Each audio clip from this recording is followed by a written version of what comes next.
Ekonomistas mūsų studijai, tai ar pensininkai gaus tą pačią vertę, kurią turėjo 9 metais? Gali būti, jeigu mes žiūrėsime į biudžetą kaip į kažkokį balioną, be lentynėlių, reiškia, kuriame yra viena masė pinigų, tai savaime suprantama, tada galima samprotauti, kad štai BVP sumažėjo 2009 metais 15% ir atsistatys į prieškrizinį lygį tik tai 2013 ar 2014, o gal net ir 2015 metais. Tai pagamindami mažiau mes tartum turėtumėm ką mažiau paskirstyti įvairioms visuomenės grupėms, tame tarpe ir pensininkams. Tačiau, nuo ko aš pradėjau šitą diskusiją, tai yra moralinis įsipareigojimas skurdžiausiai visuomenėje gyvenančiai grupiai.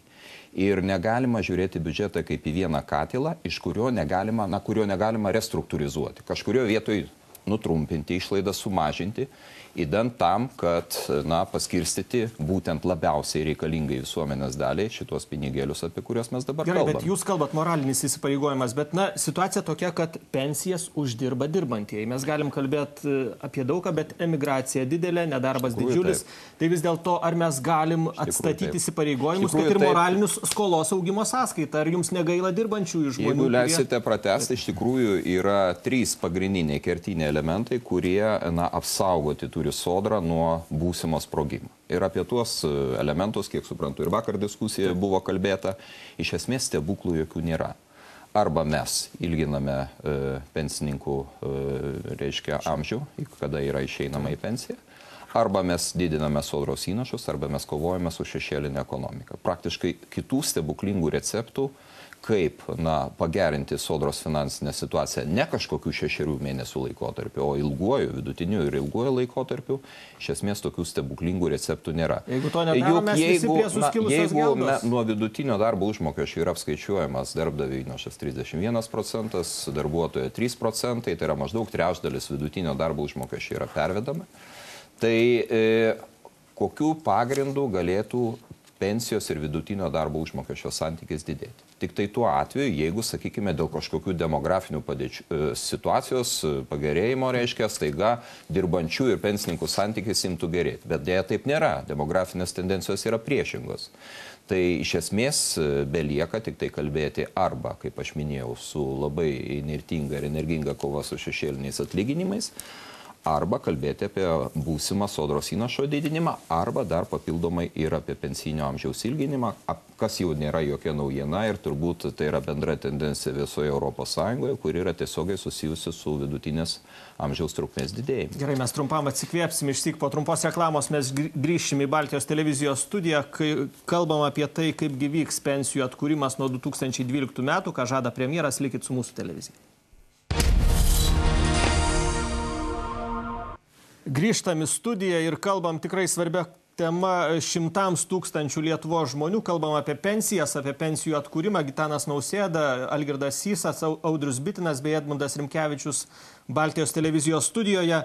Vis dėlto, viceministrė, štai Delfi komentarų sulaukėm tikrai daug ir vienas komentatorių rašo, pensininkai gyvena labai įvairiai. Vieni labai gerai, kiti skursta. Privilegijuoti pensininkai gauna po kelias pensijas, tokiu būdu apvogdami tą, kuris nepateko į tą privilegijuotųjų grupę. Kokia būtų vidutinė pensija, klausia, jeigu nebūtų tų valstybinių privilegijuotų pensijų? Ir kaip jūs darysit su tom pensijom, kur žmonės gauna po 3, matyt, yra tokių ir po 4? Tai aš galiu iš karto pasakyti, kad privilegijuotos pensijos yra blogai ir mes tą tikrai klausimą spręsime. Numatyta per 12 metus parengti naują valstybinių pensijų reformos koncepciją ir pateikti teisės aktus, kurie iš tikrųjų tą sistemą integruotų į valstybinio socialinio draudimo sistemą. O kaip spręsit? Taip teoriškai sakot, bet ar naikinsit tas pensijas valstybinės, ar kaip? Principas turi būti labai paprastas. Tie, kas dirba, sakysim, darbo santykius turi, tie turi mokėti sodrai ir sodra turi mokėti išmokas. Kai kurie tokie dalykai kaip rentos, kiti dalykai turėtų būti ne sodros reikalas, tai yra nuopelnų sistema ir tiesiog valstybė turi apsispręsti. Bet Audriau, tai pinigai tie patys, ar mes į sodros kišenę, ar į valstybės biudžeto vis tiek... Tai kaip jūs ir sako, dabar yra kelios išmokos, tai turėtų būti viena išmoka, tik tiek, kad galiu pasakyti, kad tai tie skaičiai tikrai nėra tokie dideli. kad mes galėtumėm sakyti, kad išnaikinus valstybinės pensijas, taiga padidėtų pensija keliais šimtus. Bet tas sukuria tam tikrą nepasitenkinimą, matyti. Jeigu galima, čia buvo paminėtas žodis renta. Jeigu pažiūrėti į tarybinę enciklopediją, labai įdomiai parašyta apie rentininkus. Tai pasirodo parazitinis visuomenės sluoksnis, kuris gauna rentas. Tai šiokia tokia pastaba būtų dėl šito. O dabar labai norėčiau bankininkui užduoti vieną klausimą. Sakykit, gerbiamas Nausėda, koks yra ryšys tarp bendro vidaus produkto ir kainų kilimo? Aš tai galvoju taip, jeigu bendras vidaus produktas dabar, vat, kaip jau rašo, kad jis kils apie 4%, kiek kainos pagrindinių maisto produktų kils, kuriuos naudoja pensininkai? Gerai, kuo ekonomika auks, matyti ir infliacija? Mes pirmiausia turėkime omenyje, kad tas bendrasis vidaus produktas yra matuojamas realia išraiška. Tai yra, jis jau yra apvalytas nuo kainų pokyčių. Tai yra, kiek mes pagaminame produktų, prekių, paslaugų daugiau negu palyginti su ankstesniaisiais metais. Jeigu mes kalbame dar ir apie kainų įtaką, tada mes kalbame jau apie kitą rodiklį, kuris vadinamas nominaliuoju bendruoju vidaus produktu. Jis rečiau jau naudojamas viešoje erdvėje ir galbūt dėl to aš neapsistosiu. Yra tik tai galbūt tam tikra sąsaja ta prasme, kad kuo ekonomika auga sparčiau, tuo didesnė tikimybė, kad kainos kils sparčiai, nes didėja paklausa, didėja perkamoji galia, reiškia, atsiranda tam tikras infliacinis spaudimas, betgi mes šiuo metu kalbame ne apie tokią infliaciją, mes kalbame apie infliaciją, kurią iš esmės lemia išorinės priežastys.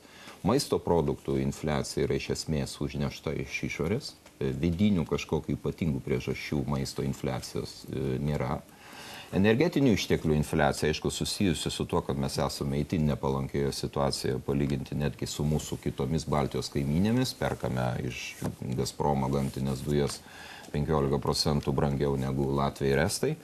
Ir tai yra, na, dėja mūsų nelaimė. Bet Gitanai, ar tikrai vidinių paskatų didinti kainas nėra, kai ta pati konkurencijos taryba sako, populiariem miltam prekybininkų marža yra 45%. Bet žinot, mes apie tai kalbame jau dešimtmečius, kad atskirom prekių grupėm egzistuoja ir 50% prekybinis antkainis, ir 30%, kai kuriems 7%, bet na, mes negalime šito faktu aiškinti kiekvienų metų infliacijos. Iš esmės infliacija yra dinaminis reiškinys, ne kažkoks tai statinis, kurį mes, sakau, jau dešimtmečius analizuojame. Aišku, dėl privilegijuotų pensininkų 3-4 pensijos opozicija parems sieki mažinti šitą grupę.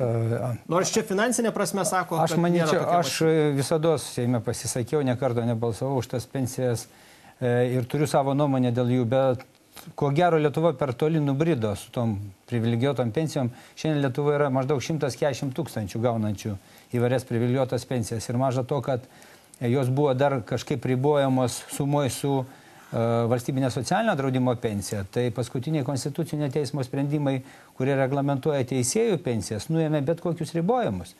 Ir šiandien kai kurie teisėjai buvę gauna pensijos daugiau negu dirbantis darbą. Tai 6, 7 ir 8 tūkstančiai litų. Daugiau negu dirbantis kadangi sumoji, jie nuėmė visą. Tai nenormalu. Ir todėl labai keista, kad Konstitucinis teismas sprendžia ir savo, sakykime, taip asmeninius klausimus tokiu būdu, kai nuėmama, pavyzdžiui, lubos. Tai dabar bet kuris pareigūnas, kuris gauna valstybinę pareigūno pensiją ir socialinio draudimo pensiją, jį negali viršyti 2800 litų. Tokios lubų teisėjami jau neegzistuoja. Jie visus lubas... Bet savo galima pasidaryti. Konstitucinio teismo sprendimais nukabino taip. Tai va čia yra didžiausia problema, nes kaip dėl lygiateisiškumo principų ir kitų dalykų. Ir va, tas dalinimas ir plėtimas to rato, ir šiandien jūs, jeigu eisite į Seimo duomenų bazę, jūs rasite mažiausiai kokius 4-5 įstatymus, kurie netgi sunkmečių buvo priimti 2 valstybinių pensijų nukentėjusių įstatymų pataisos. Netgi sunkmečių, va tuo laikotarpiu, kai visi mažino. Buvo tas ratas plečiama ir ieškoma būdų, kaip gauti papildomų pajamų. Tai aš nežinau, kaip su šito susitvarkyti, nes vėlgi čia įsikišam į